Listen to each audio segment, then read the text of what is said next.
ஒரு கட்சி தலைவன் பள்ளிவாசல போய் தொழுவதோ தேவாலயத்தில் வழிபடுவதோ முருகன் கோயிலில் போய் கும்பிடுவதோ தவறு கிடையாது. அது அவருடைய தனி மனித உரிமை. ஆனா ஒருத்தன் ஒரே நேரத்தில் 1 மணி நேரத்தில் தேவாலயத்தை போய் மண்டி போட்டு பள்ளிவாசல போய் தொழுகை பண்ணி முருகன் கோயிலில் போய் படுத்து உருண்டு அம்மன் கோயிலில் போய் அப்படின்னா மும்மதமும் சம்மதமா இவன் நடிகன்.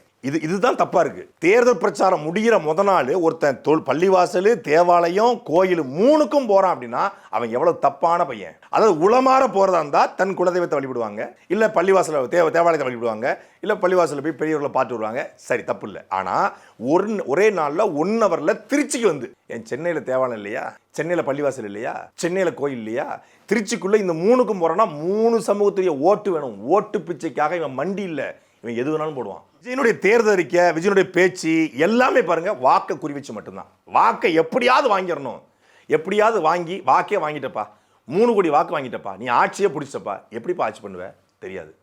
யாரை வச்சு ஆட்சி பண்ணுவேன்? ஆதவர்ஜனை வச்சு, ஜான் ஆரோக்கியசாமி வச்சு, செங்கோட்டையனை வச்சு, லைலா மணியை வச்சு, ராஜ்மோகனை வச்சு, இந்த லெப்ட் பாண்டியை வச்சு நீ ஆட்சி நடத்த போறியா? இந்த ஆட்சி நல்ல ஆட்சியை மக்களுக்கு கொடுத்துருவியா? ஒரு கேள்வி இருக்குல்ல, எதை வச்சு கொடுக்க போற?